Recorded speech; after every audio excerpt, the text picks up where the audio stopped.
If any members of the public are here and would like to comment, we ask that you please sign this sign-in sheet at the back of the room. We'd like to reserve time for as many comments as possible. Comments will be reserved to 3 minutes. First, we'll introduce the members of the Commission and the TSC staff that are here, and then we'll ask the TriMet participants to introduce themselves and to give any budget message that they'd like to. I'm Gulgan Mercero, and I'll state for the record that I'm an attorney whose law firm represents TriMet.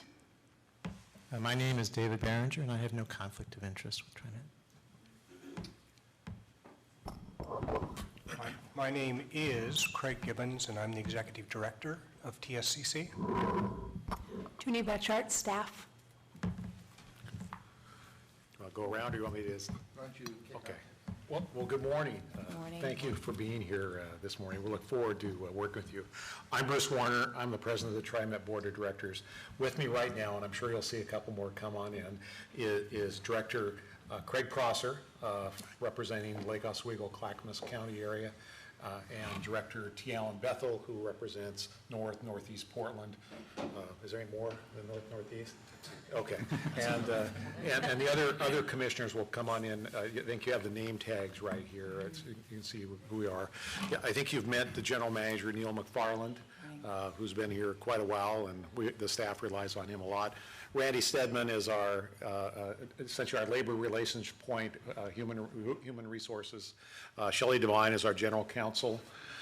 Bob Nelson is our deputy general manager, who has a lot to do with the main operations of the organization. Dave Auxier is the finance CFO for the organization. I think you probably dealt with him or talked with him. And Dan Blocker is the head of our capital projects, specifically working on a Portland-Milwaukee Light Rail project. And I would point out that Consuelo Zaragoza, one of our directors, also has come in, and she represents the southeast portions of the metro area. So again, we're very pleased to hear you. As the president of the board, I just want to give you a couple remarks very quickly about the budget, and your questions, I think, touch on a lot of the things that we think are important for you to zero in on. But I want you to know that I, along with the board of directors, are really proud to present you this budget. And I think it has a lot of good news in it for riders and people of the Portland metro region. After struggling through the Great Recession, which was very difficult for this agency, I think we've emerged stronger and are making many needed investments that are long overdue. This budget does continue the board's laser focus on long-term fiscal stability. It makes key investments in service in the region. And the budget also includes investments as we work to implement the Secretary of State's audit of the organization, which you had a number of questions about. And I think the big one is the audit did state that the most serious and looming concerns, one that they thought it was related to the cost of health benefits and the $852 million of unfunded liability for retiree health care. So you've got a good question. I'm sure you'll want to dig into that a bit more.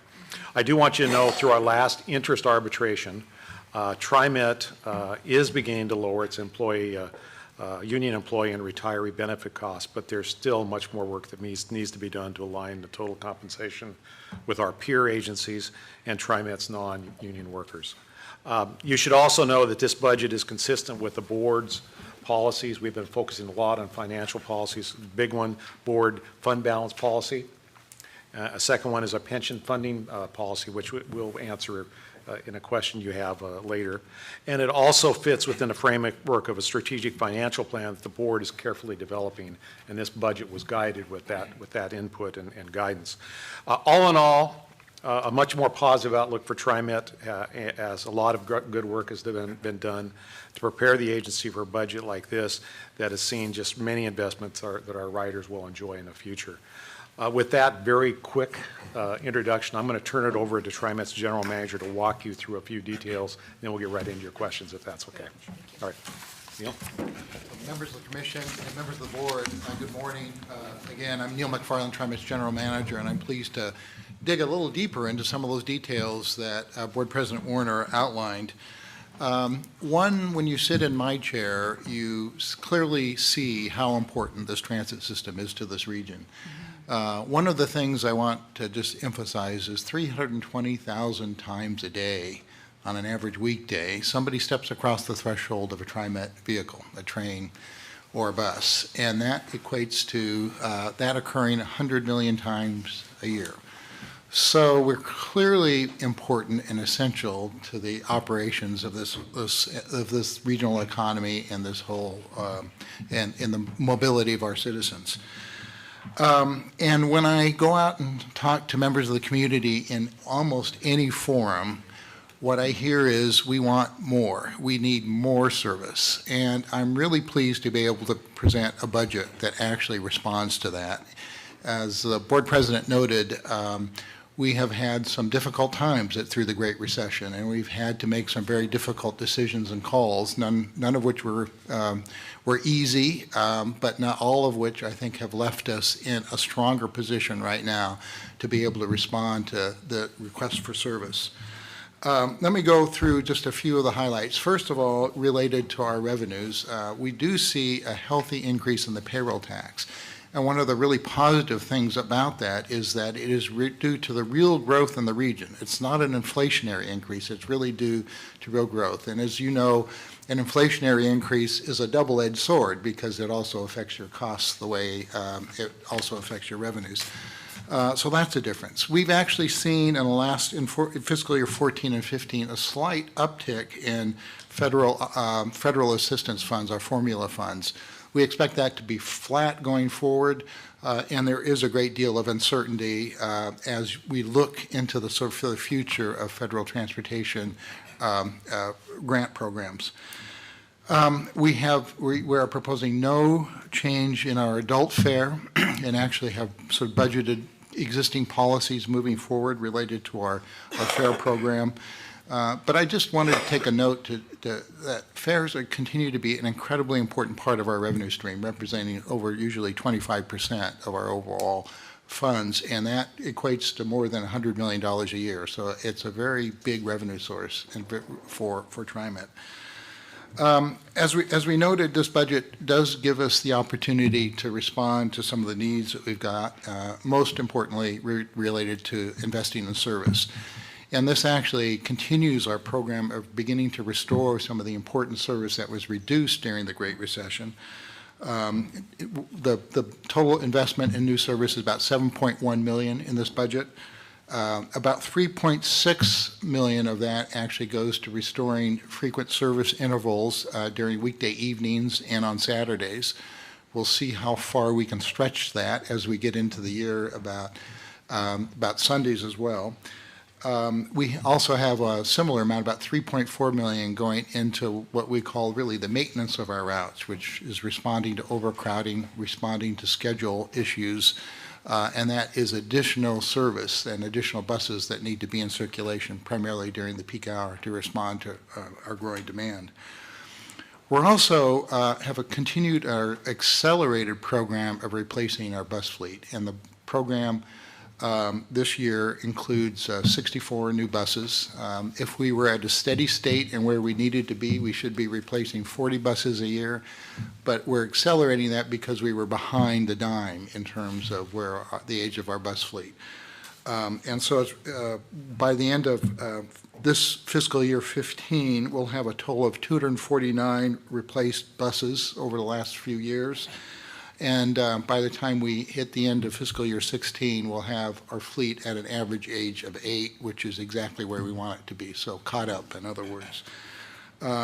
We have seen some remarkable increases in reliability and fuel economy with these new buses, so that's been very positive. And also note we're purchasing 49 paratransit or lift vehicles for the fleet as well. We have a number of other investments to improve our performance.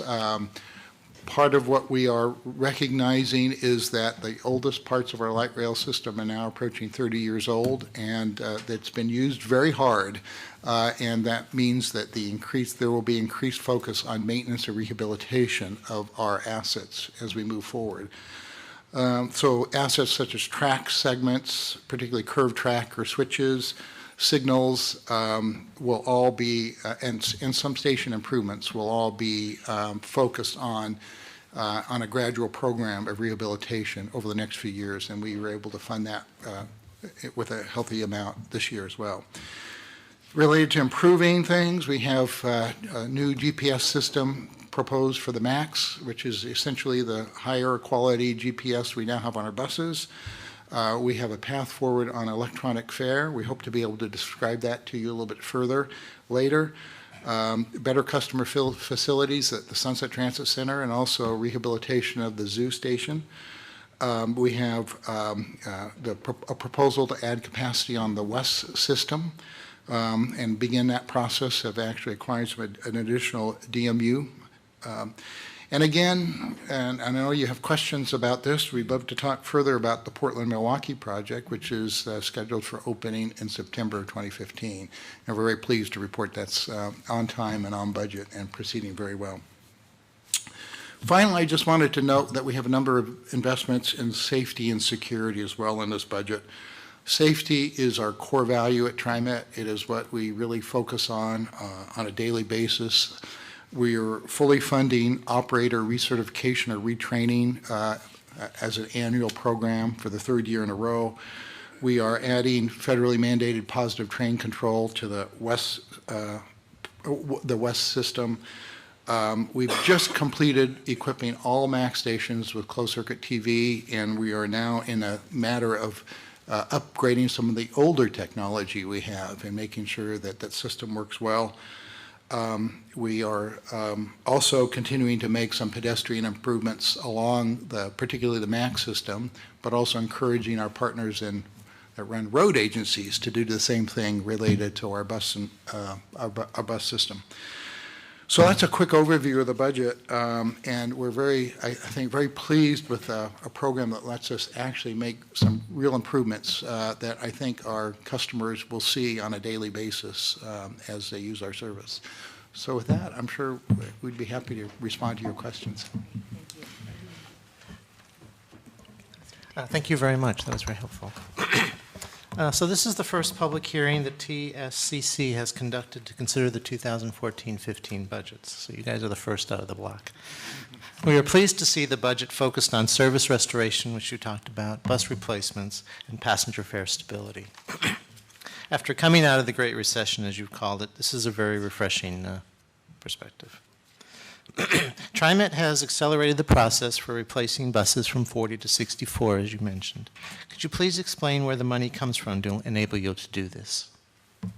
I'll let Dave respond if that's okay. You remember that TriMet did get authorization in 2005 to increase the payroll tax rate, and we've been phasing in a 1/100% increase in the payroll tax since January of 2005. The last increase authorized under that action occurred on January 1 of 2014. So we're still feeling the effects of the growing payroll tax rate. So that has enabled and provided approximately $4 million of additional revenue in FY15 from the rate increase. So that has helped us afford to restore some of the service. Additionally, as Neil mentioned, the underlying growth in the payroll tax has been strong both in FY14, and we project that to carry forward into FY15. Year to date, through the first 3 quarters of this fiscal year, payroll tax increased 6.7%, and we're projecting that to increase 6.3% next fiscal year. So that's our major revenue source and primarily how we're able to fund the increased service. On the bus replacement side, we do have 2 small federal grants that fund some of the bus replacement. We have a special grant that is buying the 4 hybrid electric buses. That's about a $2.5 million grant. And then some federal formula funds pay for bus replacement. That's only about $2.7 million.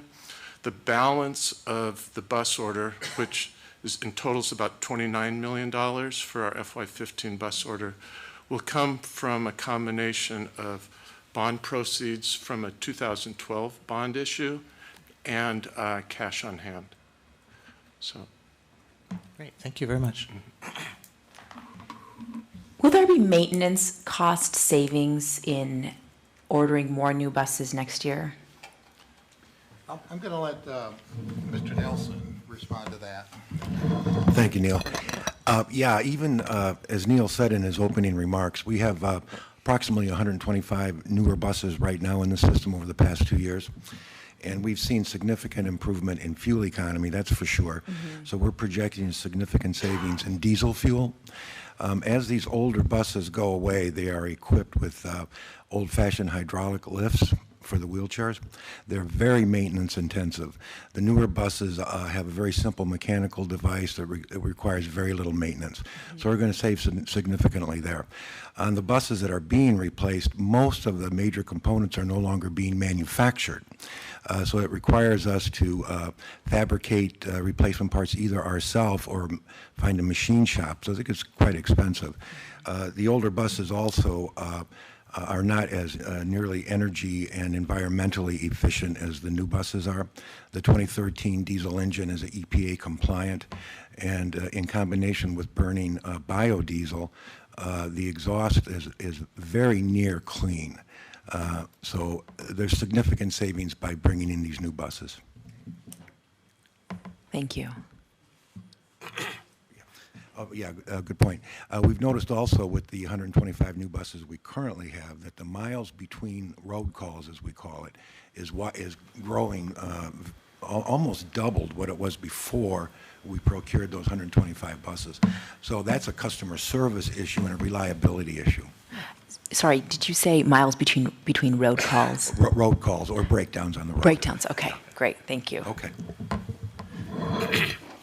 Okay, the next question is about sustainability, if your budget is sustainable for the near term, and if so, which risks would challenge that sustainability assumption? Go ahead, Dave, and we'll follow up. There are risks to the sustainability of this budget. The primary one being our mostly medical benefits and particularly retiree medical benefit costs. It's obviously the key issue facing us in labor negotiations right now. And this budget assumes basically that something very close in cost to TriMet's proposal to the union is ultimately achieved. Without those savings, the current cost structure for medical benefits is not sustainable long-term. You know, if maybe it would be a helpful thing at this point, we could ask Mr. Stedman to give you an update on our labor negotiations, since that is so fundamental to that, answering really that question. So. Good morning. Parties are currently in mediation after 35 plus bargaining sessions. And while we have informal agreements on the bulk of the contract, the parties still remain far apart on the core issues of, as Dave said, active and retiree health care benefits and wages. Those are the primary economic issues. We have had one mediation session. We will have another mediation session on May 8th. Our proposal is for health care for the union healthcare plan, medical plan, to be the same as the non-union plan, which is an 80-20 plan, changing from a 90-10 plan, and a 6% premium share on both the PPO plan and the HMO plan, as well as increasing deductibles and out-of-pocket expenses to the same level as the non-union plan. We think that stacks up very favorably to our comparable transit agencies, and would represent at least $4 million a year in savings per contract year, which begins on December 1st of each year. I might note the other issue of long-term stability is the federal transportation program. And we all are anxiously watching what happens in Washington, D.C. The history has been a series of short-term, recent history has been a series of short-term extensions of the Transportation Act that have essentially kept the program pretty close to its current funding level. So that would be our current prediction and what we carry in our long-term forecasts.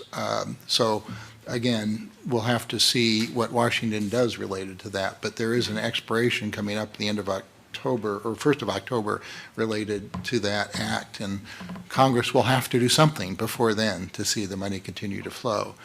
And again, there are many, many issues associated with that, including the highway program, and frankly, some state agencies are beginning to actually postpone projects because they're unsure about the cash flow moving forward. I guess I would just add to that, too. I was back in Washington, D.C., had opportunity with the region to talk to most of our congressional delegation.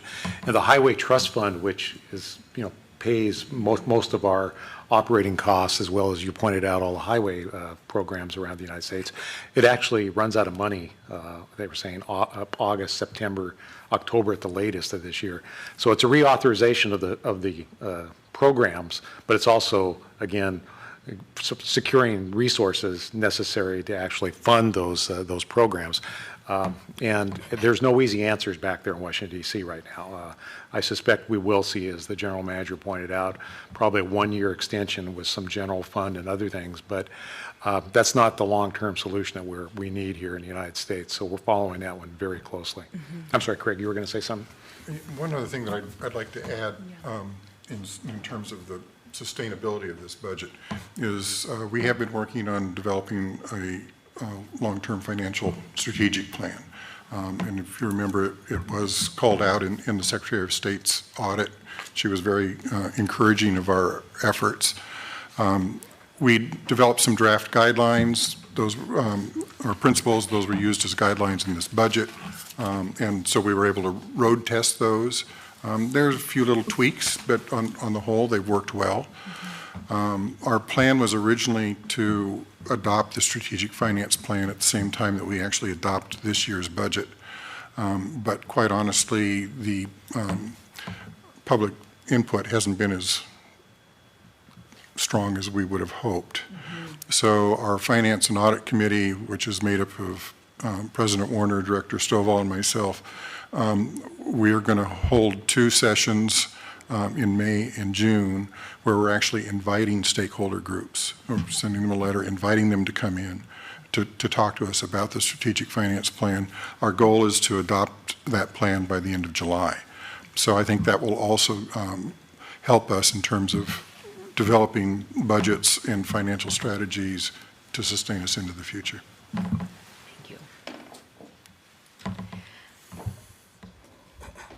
Can you talk to us about your e-fare project and how you anticipate it will enhance operations?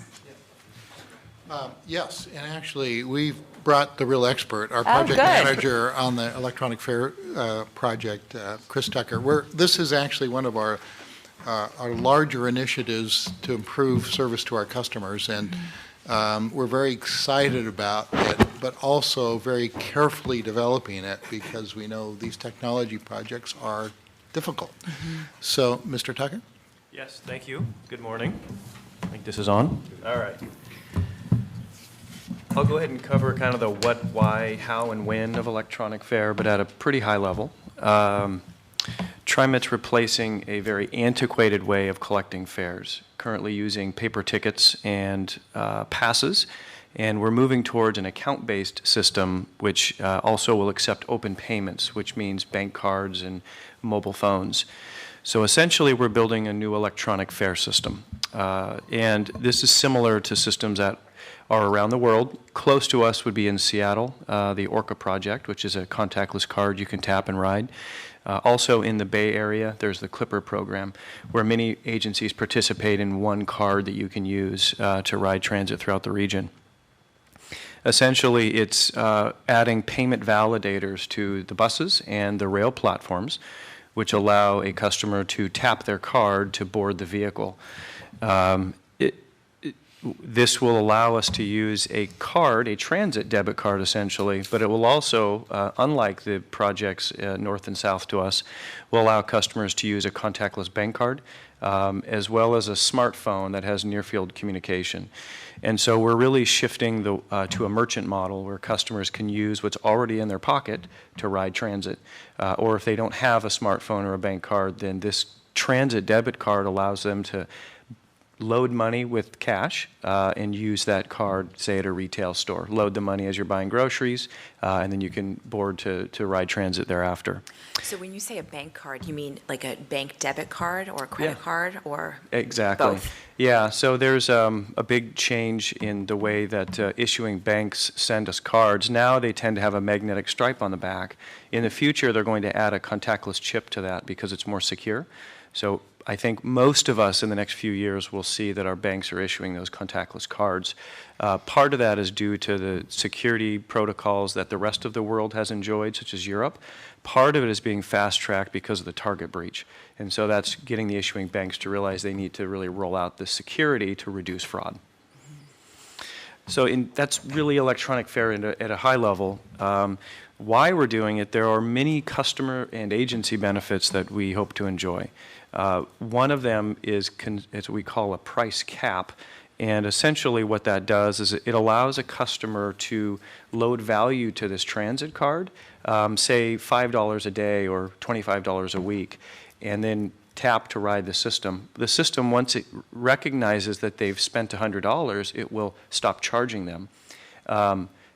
The benefit of that is today customers have to come up with the $100 in advance all up front to pay for the monthly pass, and that can be challenging for especially our low-income riders.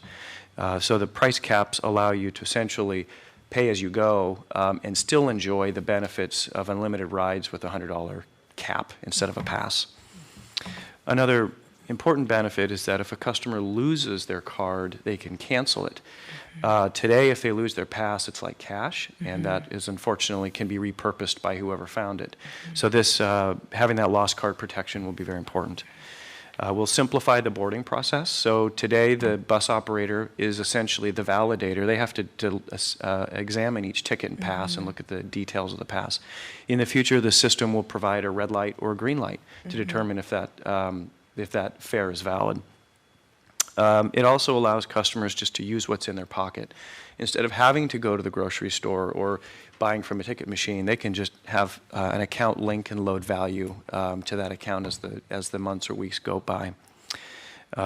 We will certainly still accept cash as we do today, which is on buses, at ticket vending machines. They'll still be able to use cash at the retail stores or our TriMet ticket office. And the goal is to have this one card work regionally. So our partners at C-Tran and the Portland Streetcar will have an opportunity to sign up to the program later this summer, and we're interested in expecting that they will do that, and that will allow customers regionally to ride with one card without having to buy different fares. So how we're doing this, the overall project funding, this will be up to a $30 million project. It will be funded via general funds. One of the big offsets for us is that this will significantly reduce cash in the system, and cash is expensive to control, to count, to collect. It also does a lot of wear and tear on electromechanical equipment, such as our fare boxes and our TVMs. There are agencies around the world who have seen a significant reduction in cash, London being one. They've seen that the customers enjoy it so much, it's so easy that their cash is down to 1% of their fares collected.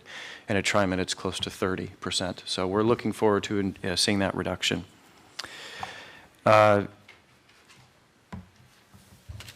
With this project on the horizon in a few years ago, we knew we wanted to shift to this.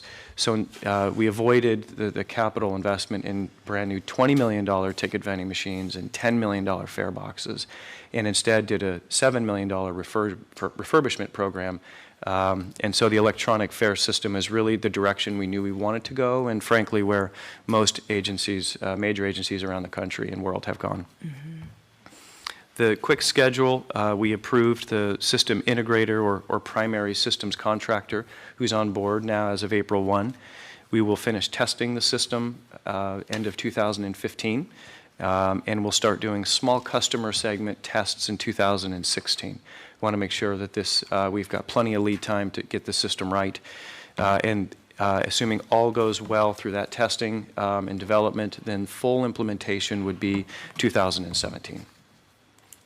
And I'm happy to answer any questions. My questions have been answered. Do you have anything else, David? Thank you. That was very informative. Thank you. Yes, thank you. Okay. Thank you. My next question is something that we've talked about, and if you have anything more to add, and that's about the Secretary of State's audit and how you're addressing that. You've talked about some of the items already. So maybe we've asked the Deputy General Manager to be in charge of overseeing those recommendations and making sure they're implemented. As you might recall, we agreed to implement all of those recommendations. So I'll let Bob give you a quick update on that. Thanks, Neil.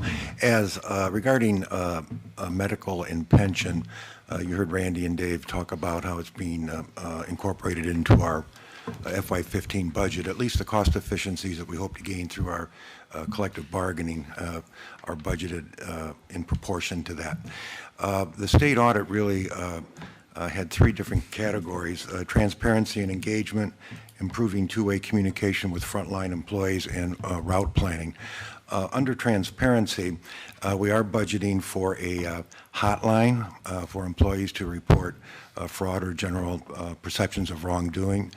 We're continuing to budget for information governance, which is our document control system that ultimately in the future years will result in an enterprise content management system.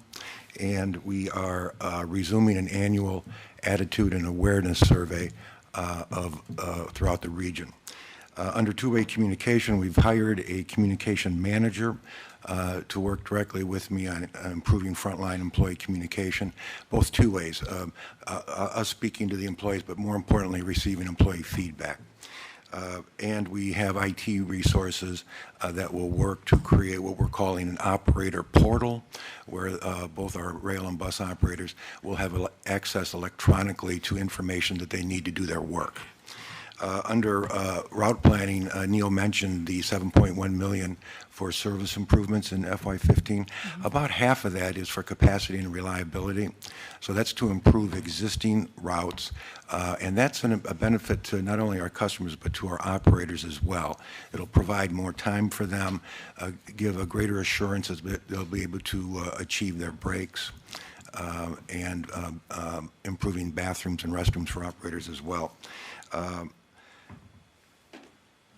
And that's mostly it, I think. I guess I'd just add the other thing the Secretary of State noted was, again, the contentious relationship between management and union, and actually recommended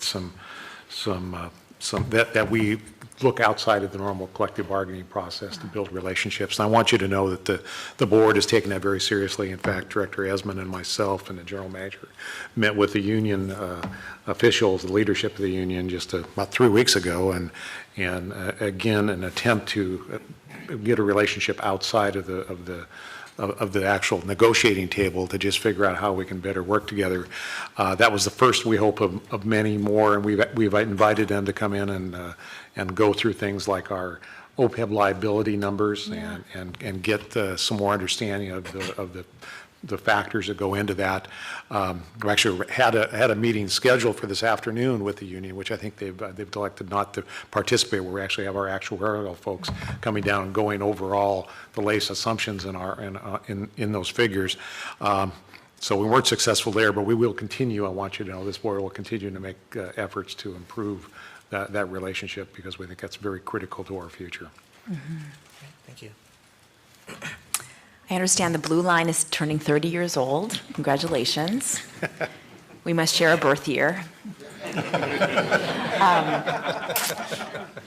It's going to need some improvements. So can you talk about what that will look like this year and how that might affect service? Yes, I'd like Dan Blocker, who is our Capital Projects Director, to address that, please. Thank you, Neil. The Renew the Blue program is really a whole program of individual projects focused in three primary areas: stations, track work, and crossings. And we have already begun work in all three areas, going back, even now 5 years ago, some of that work began. For the coming budget year, we'll have focus in all three of those areas, and particularly in the stations area, where we have an ongoing project to renovate the stations, which includes shelter rehabilitation and new lighting and pedestrian improvements and sort of fare collection zones to better demarcate where those areas are. And your question also concerned potential disruption to the system. And we have arranged these contracts in a way using the construction manager general contractor approach, where we collaboratively work with TriMet and a designer and a contractor to minimize any of those disruptions. Okay.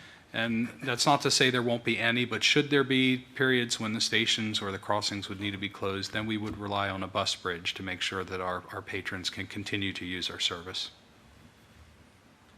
When you say should there be, I mean, if there were, would it be hours or weeks, or, I mean, what is the anticipated It really would impact? just depend on the work. I would think the worst-case scenario would be a week or two where a station might have to be closed.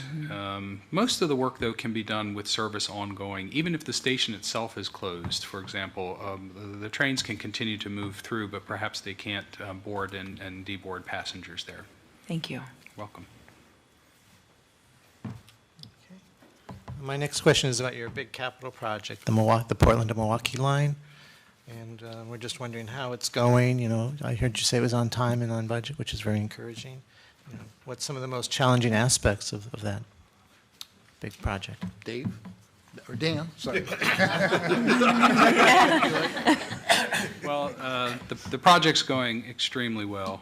We're very proud of the work that's going on there, all the jobs that it's created, and all of our key performance indicators are all looking great. Safety, quality, schedule, budget, everything is just where we'd like it to be. Insofar as challenges are concerned, I guess two come to mind pretty quickly. When we were building the foundations of the new bridge over the river, now called the Tillicum Crossing, I saw the name, we had to drill shafts down through the river bottom and into the soil all the way down to competent rock. And the process of doing that was very difficult and had to bring in some additional equipment and materials and techniques that weren't anticipated originally. And so just working through that, figuring out a way that would make it work and make sure those shafts could get down to the proper level and then be tested to the competent bearing capacity was just a big challenge. That's not unusual, these kind of projects. That is normally where the most challenges occur because nobody really knows what's down there and what the material is like.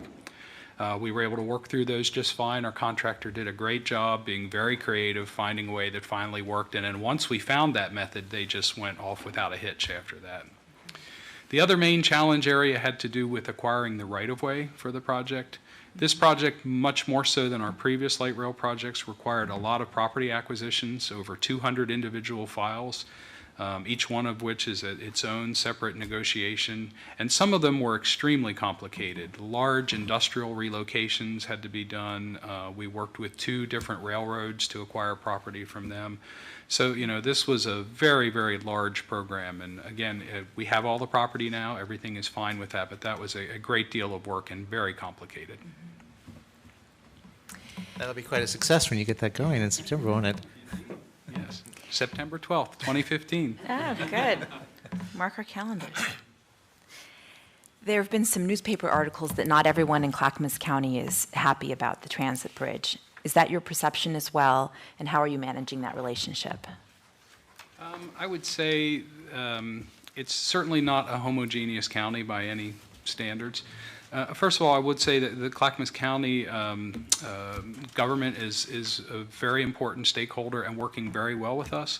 All of the necessary intergovernmental agreements for designing and building the project have been signed, and the parties are working well together to execute those. Insofar as the larger aspect of the county, we don't have specific polling that would tell us exactly how the county-wide feels about it. But in the attitude and awareness survey that Bob mentioned earlier, we did ask that specific question. And the respondents in the county, while their approval of the project was a little bit lower than Clackamas and Multnomah counties, it was still very strong. 64% among all the respondents approved of the project. And 73% of our riders who live in the county approved of the project. So those are very strong numbers. So while certainly it's not uniform across the board, there is a lot of support for the project in Clackamas County. Thank you. My next question is about the Southwest Corridor project, and that's where I live, and I just recently took your survey that you sent to me.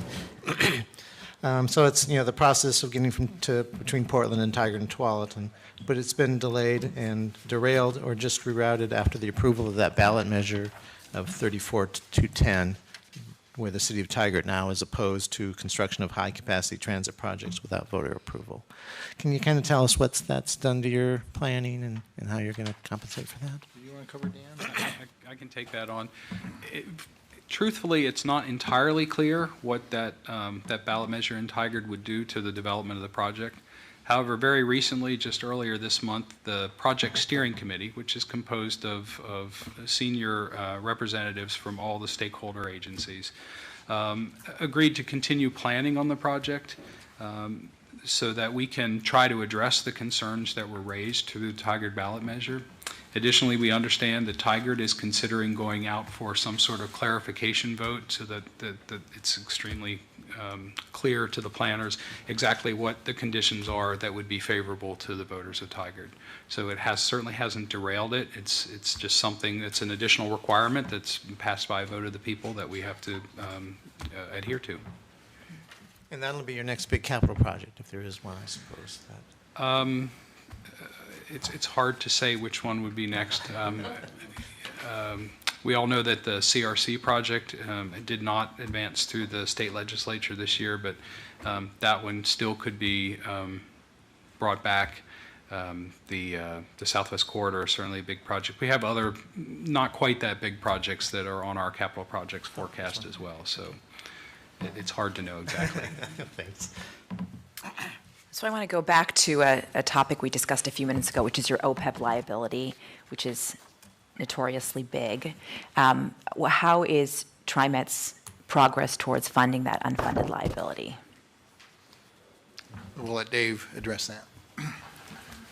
Well, we do have sort of the companion issues of unfunded pension liabilities as well. And as Craig mentioned, a key component of the strategic financial plan really says let's focus the resources that we have now on bringing those pension funds to fully funded status before we turn to funding the OPEB liability. And at this point, we view the OPEB liability primarily as a benefit issue, not necessarily a funding issue. The pension is a funding issue. So the board in February or earlier this year approved pension funding plans that pretty aggressively bring the pension plans to fully funded status. Currently, the union plan, as of last June 30th, was 59% funded, and the management plan was 72% funded. The pension funding plans call to bring those to fully funded status. The management plan over 10 years, and the union plan over 15 years. And so that's where the focus of our funding is going at this point. If the strategic financial plan calls for reducing the liability through benefit design and eligibility changes by 50% really over that same time frame, and then turn the funding that was going to pensions to OPEB at that point. Okay, great, thank you. And no debt to be issued for funding OPEB liabilities. Okay. Good idea.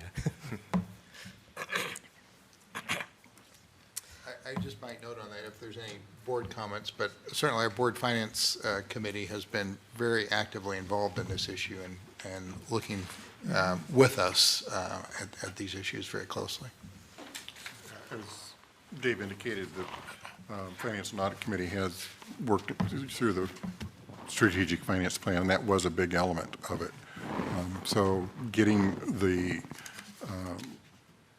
approval of the funding plans for the two pension programs was a very big step. And as Dave indicated, at this point, the focus on the OPEB is really at the negotiating table, dealing with that as a benefits issue, looking at alternatives with the union to deal with that. We do recognize that we will be putting money into that in the future, but again, we're phasing it so we can handle all of this stuff. My next question is just about a process question. So in January, the TriMet was prepared to vote on a proposal to extend the transfer time by 30 minutes from 2 hours to 2 hours and a half. The consensus was that it should have been approved by the board, but however, prior to the vote, it was tabled for consideration for a later date. Can you give me an explanation of what happened and why this increase in time? What I'd ask is let our general counsel address that question, and the board may have some additions to it as well. Good morning. Good morning. So as you point out, we were in the process of reading on Ordinance 332, which had its first reading in early December at the board meeting, and was scheduled to have its second reading in January. In late December of 2013, the rider advocacy group Opal filed a formal complaint against TriMet with the Federal Transit Administration, alleging that TriMet had violated Title VI of the Civil Rights Act when it implemented Ordinance 323 back in June of 2012. Ordinance 323 had standardized all transfer times at 2 hours across all modes of transportation and all days of the week. Specifically, what the complaint alleged was that any change to a transfer time was a fair change under the federal regulations, and thus required a transit equity analysis prior to implementation. And so that was what the complaint alleged, is TriMet did not do a transit equity analysis prior to the standardization at 2 hours. So what happened was the board discussed the complaint filed by Opal at their January board meeting, and they said, well, logically, it would follow then that if the FTA were to conclude that we did violate the law when we implemented Ordinance 323, we could potentially be setting ourselves up for a second violation by passing 332. Let's press the pause button and table this ordinance pending further guidance from the FTA. And so TriMet received a formal request for information from the FTA on the complaint in March. We responded timely in April. And so that process is moving through its normal procedural process. And we plan to have some further guidance from the FTA shortly. Are people finding that the 2-hour time limit is constraining, especially like on weekends and things like that? Is that part of the problem? We haven't had, I mean, other than the advocacy group, but maybe you could speak to that, Neil, do you? Well, I would just note that the overwhelming proportion of our trips are easily completed within that 2-hour window. And recall that what the transfer policy is actually, it's 2 hours to make the last transfer. So the trip can go on beyond 2 hours, but it's until that ticket is valid as you walk up to the bus or the train. That's the timing question. So it really is a longer trip than even 2 hours that is allowed under the current transfer policy. And as we look at our peers, that's a fairly generous transfer policy compared to most of our peers around the country. What I would say is that when the advocates for this change make their case is primarily about allowing people to make 2 trips within a short window, a round trip, in other words. Within that window. And obviously more round trips would be possible with a longer transfer time than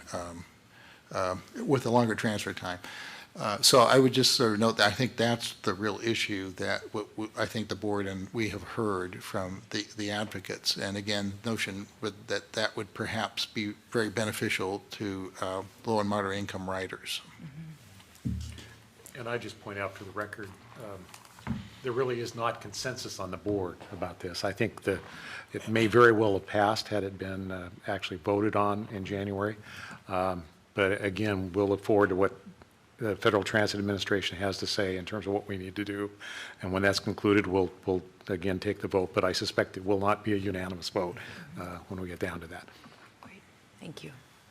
So we have just a couple more questions, but before we continue, I want to confirm that there's no one in the audience that wanted to make a comment. Speak now. Okay. We understand from your budget message that there's been an impact on your transportation services by the healthcare reform. Can you talk about that relationship and whether it increased or reduced costs? Yeah, we'll let Dave talk about that. It's primarily related to the medical transportation program, which is a state funded element of the Medicare program, so Medicaid, excuse me. Yeah. And TriMet has provided the Medicaid transportation trips for the state in our region since 1995. And under that arrangement with the state, we are fully reimbursed for any costs we incur associated with providing those rides. Under the healthcare changes that are going on in Oregon, that's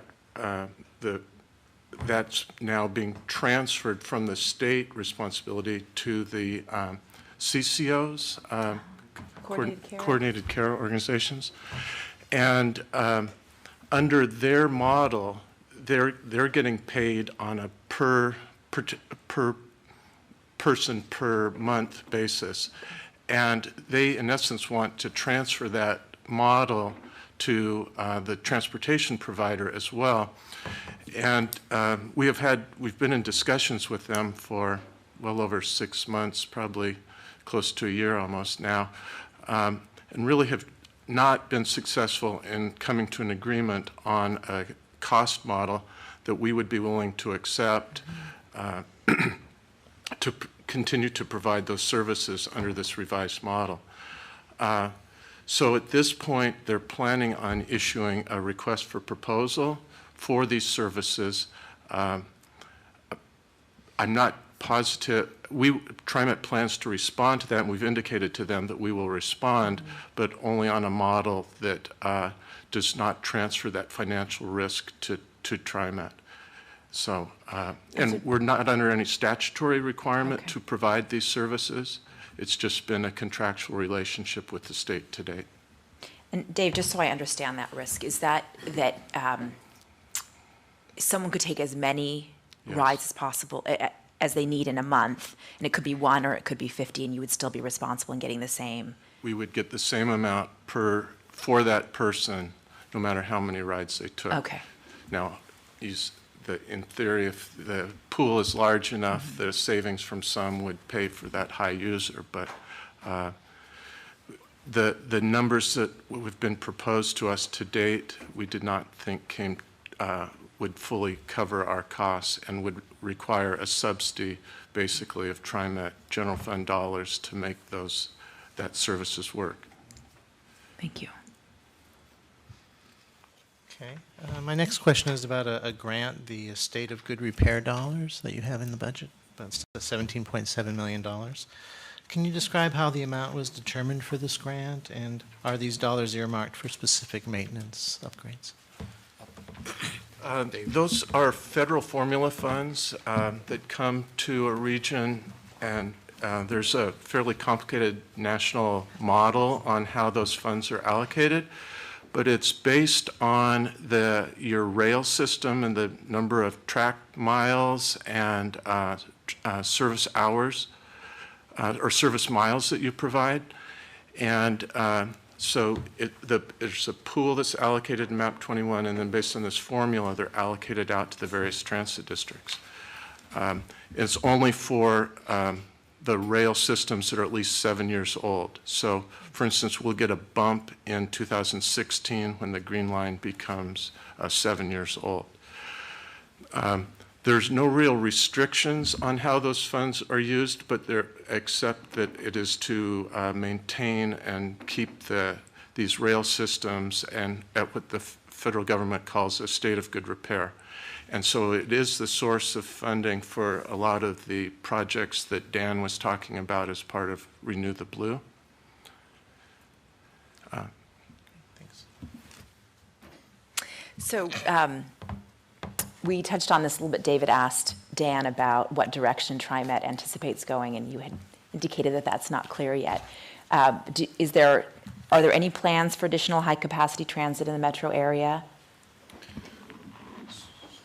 Yes, as I mentioned, of course, the Southwest Corridor project, which is currently under the management of Metro as they go through the early alternatives and preliminary engineering environmental analysis. Beyond that, Metro is also looking at a project in conjunction with TriMet for a BRT, bus rapid transit line on Powell and Division. Okay. And then, of course, as I mentioned before, still the large unknown of CRC and whether that's going to come back or it's going to stay on the shelf.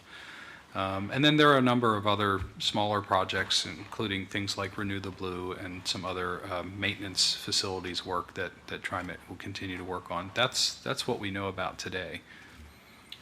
I might note this might be a point where I could also add another important effort that the board's been very supportive of, as well as many of our community members, something we called service enhancement plans. And a little over a year and a half ago, we started a service enhancement plan in the Washington County community, Hillsborough, Beaverton area, recognizing that it really had been probably 1996 was the last time that we really took a full comprehensive look at the service pattern. And while we had done a few adjustments over time, it felt to us that with the changes of population and employment in Washington County, it was particularly timely to come back and take a new, fresh look at what the service pattern should be. And so we joined with a number of employers, chamber organizations, the cities, the counties, citizen organizations, all trying to create a joint vision of all of those groups for what the future of transit should be in that portion of Washington County. And it was, I think, a very successful program overall that came up with something we now call the Westside Service Enhancement Plan. And it proved to be a very good model, and such a good model that we've actually replicated those efforts, which are currently underway in the southwest sector of our region, in the East Portland and East Multnomah County portion of our region, and associated with the specific service planning required when we open the Portland-Milwaukee project. We're also looking at the southeast sector. We're just now starting also a central and north area review where the transit system is frankly a bit more mature, so there's probably less dramatic changes, but nonetheless important considerations that need to be made over time. So we have those efforts underway, and they do begin to line out certain direction for the system, both in terms of improving the bus system and perhaps moving toward more bus rapid transit systems. And I'll give you an example. On the Tualatin Valley Highway in this west side area is one of the recommendations out of the West Side Service Enhancement Plan is begin thinking about a bus rapid transit or more express service between Beaverton and Forest Grove. That's our current line 57, which is a frequent service line, which is a real workhorse for our system and for Washington County. And so upgrading the service on that with more capital improvements and more improvements that allow consistent travel time, we think are important. And there's other areas of the region where I suspect recommendations in that order will come as well. Thank you. So I have one last question, and it's just kind of speculation on your part. So you're talking about the gas money running out and maybe being extended. Do you have contingency plans, or what? I mean, that sounds like a very serious issue if it doesn't get extended or it runs out. You know, what's kind of your backup plan for that? Well, first off, what I'd say is in terms of Congress, I think they understand the importance of infrastructure investments, and I think they also understand that transit districts throughout the United States rely heavily on this for service. And so frankly, I can't believe that Congress is going to let those fail. I mean, I just don't think they can politically allow that to happen. So I think something will occur. I think the frustrating thing is that it may be year to year for a while until we get some longer term funding strategy that both sides of the aisle can actually support. So I think that's what I'm looking for. So, I think contingency, we always understand that our service and capital projects and other things are all contingent upon these federal dollars. So we have to adjust our budgets accordingly. But it's my hope that we'll actually continue on with the level of funding we are getting from the federal government in one way or another. But I would say after this fiscal year, I think the discussions will become a lot more serious, and I think the easy fixes to fund transportation are going to be gone. And so I think probably next year is probably when we'll have to start taking some more serious looks at things if indeed the federal government is giving us signs that they're unable to provide that funding at that level. It was my hope that will not occur. Neil, did you want to add anything to that? put. There's little opportunity for us to respond other ways than the service level or the level of capital improvements that we put in. Short term, that's how we would have to respond. So, but again, knowing how important this is to the rest of the program, rest of the nation, it's hard to think that that outcome would actually occur. Thank you. David, do you have any additional questions? Are there any other final comments from anyone from TriMet?